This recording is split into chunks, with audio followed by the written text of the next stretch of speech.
आज हम हमारी हिंदी पाठ्यपुस्तक के अध्याय सूरज का रुमाल के प्रश्न उत्तरों पर चर्चा करेंगे। सबसे पहले आता है सही उत्तर का क्रमाक्षर कोष्ठक में लिखें। पहला प्रश्न है सूरज बिना पहने ही बाहर निकल पड़ा। क्या बिना पहने ही बाहर निकल पड़ा? पैंट, कमीज, गमबूट, टोपी। इसका उत्तर है सूरज बिना गमबूट पहने बाहर निकल पड़ा। इसके बाद है प्रश्न 2। सूरज सपने में भी डरता रहा, भीगता रहा, नहाता रहा, छींकता रहा। इसका सही उत्तर है सपने में भी छींकता रहा। इसके बाद है प्रश्न 2। सही वाक्य के आगे सही व गलत वाक्य के आगे गलत का निशान लगाएं। पहला प्रश्न है इसके अंतर्गत इंद्रधनुष में 7 रंग होते हैं। जी हाँ, ये सही बात है। प्रश्न अगला है चंद्रमा को जुकाम हो गया। नहीं, ये गलत है। अगला है धरती की बहन का नाम फूलवती था। ये भी गलत है। प्रश्न 4। सूर्यास्त के समय सूरज का रंग नारंगी होता है। जी हाँ, ये सही है। इंद्रधनुष को सूरज का सतरंगी रुमाल कहा गया है। ये भी बात सही है। इसके बाद है प्रश्न 3। सोचें और बताएं।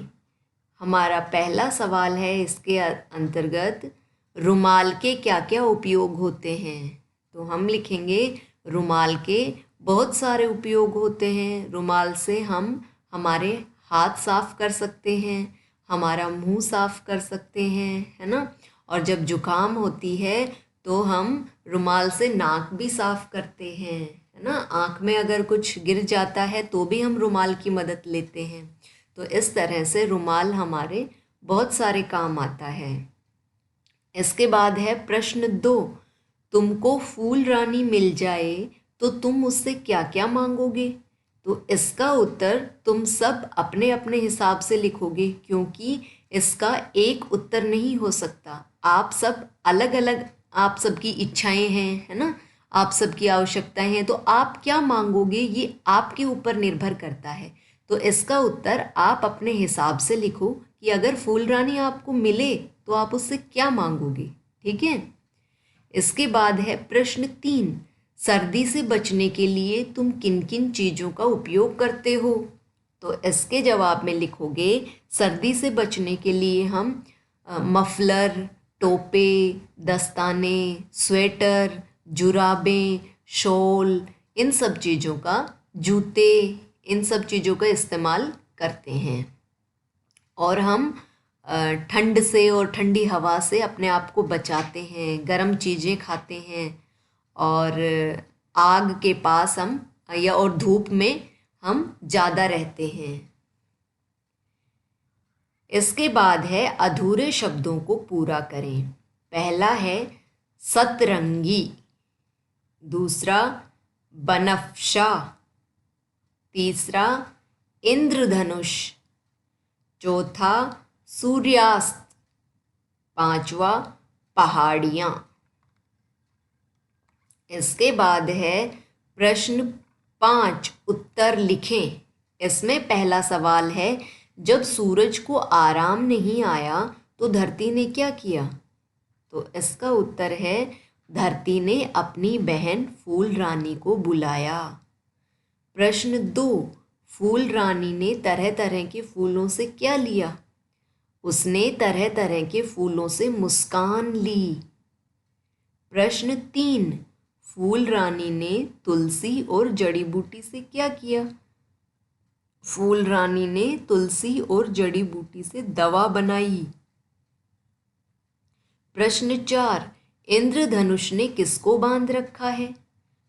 इसका उत्तर है पाठ के अनुसार इंद्रधनुष को बरखा रानी ने बांध रखा है। प्रश्न 5। फूल रानी ने सूरज के लिए बनाए रुमाल में कौन कौन से रंग मिलाए? तो इसका उत्तर है फूल रानी ने सूरज के लिए बनाए रुमाल में बैंगनी, नीला, हरा, पीला, नारंगी और लाल रंग मिलाए। इसके बाद छठा प्रश्न है जिसमें है समान लय वाले दो शब्द लिखें। जैसे पानी, उसी तरह से नानी, इसी तरह से आपको इसी तरह के और शब्द बनाने हैं। रानी, ठीक है। रात, सात, गात, मात, घर, हर, पर, ताल, जाल, माल। इसी तरह से आपको और शब्द ढूंढने हैं और समान लय वाले ये शब्द लिखने हैं। नीला, गीला, पीला।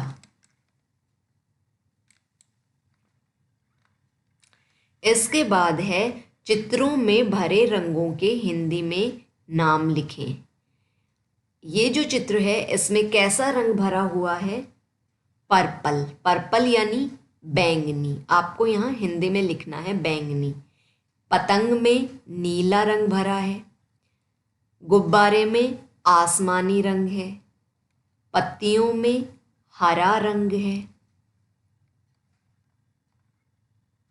और इस चित्र में नींबू में पीला रंग है और ये नारंगी रंग है और ये लाल रंग है। ठीक है, इन सभी रंगों का आपको नाम लिखना है। इसके बाद है इन रंगों के पहले अक्षर को लेकर क्रम से लिखें। तो इन सभी रंगों के जो नाम हैं इनको क्रम से और यहाँ लिखना है आपको। इसके बाद है आओ इन्हें भी बोले। यह वृक्ष है बड़ा विशाल। तो इसमें जो ये वृक्ष शब्द है इसमें री की मात्रा लगी हुई है, जो री ऋषि की मात्रा होती है ना वो। तो इससे हम बोलेंगे वृक्ष। आपको इसका उच्चारण करना है वृक्ष। यह वृक्ष है बड़ा विशाल। वृक्ष पेड़ को कहते हैं। ठीक है। इसके बाद है ऋतु आए पकते हैं फल। ये है ऋतु। ठीक है। अगला है मोटू राम तेज तेज खर्राटे ले रहा था। ये रा के ऊपर जो ये मात्रा है ये भी रे की मात्रा है, इसे रेफ की मात्रा कहते हैं। तो मोटू राम तेज तेज खर्राटे ले रहा था। इसके बाद है उसका कुर्ता चर्र से फट गया। ये चर्र, ये भी इसी तरह की मात्रा है। इसके बाद प्रगति पथ पर बढ़े हम। प्रगति, ये जो पै के नीचे लाइन है ना एक छोटी सी, ये भी रे है। ठीक है। तो रे के कितने रूप हैं देखो, वृक्ष, ऋतु, खर्राटे, चर्र, प्रगति। ठीक है। इनमें अलग अलग रूपों के बारे में हमें समझाया गया है। ये प्राण, देश हित वारे हम। ठीक है। तो इसमें हमें समझना है कि वह आधा है और री ऋषि पूरा है और इनसे मिलके बना है व्री। जैसे वृक्ष, वृक। इसी तरह से कै शब्द आधा है और इसमें री पूरा है और ये बन गया क्री, कृपा, कृति। ठीक है। इसके बाद ये आधा रे है और इस आधे रे की मात्रा ऐसे लगाई जाती है। फुर, खर्राटा, सर्राटा, घर्राटा। तो ये कैसा रे है? आधा रे है। ठीक है। किसी अक्षर के नीचे जब ये हलंत लगता है ना, ये छोटी सी मात्रा, इसका अर्थ होता है कि वह अक्षर आधा है। ये आधा वह है, ये आधा कै है और ये आधा रे है। हलंत लगाते हैं ना तो इसका मतलब वो आधा अक्षर है। और ये भी आधा रे है जिसे ऐसे लिखा जाता है प्रति, प्रधान, प्रमुख, क्रम। ठीक है। तो रे के इन सभी रूपों को आपको जानना है और इन सभी का आपको उच्चारण भी करना है और इन्हें नोटबुक में भी लिखना है। ठीक है। आज बस इतना ही। धन्यवाद।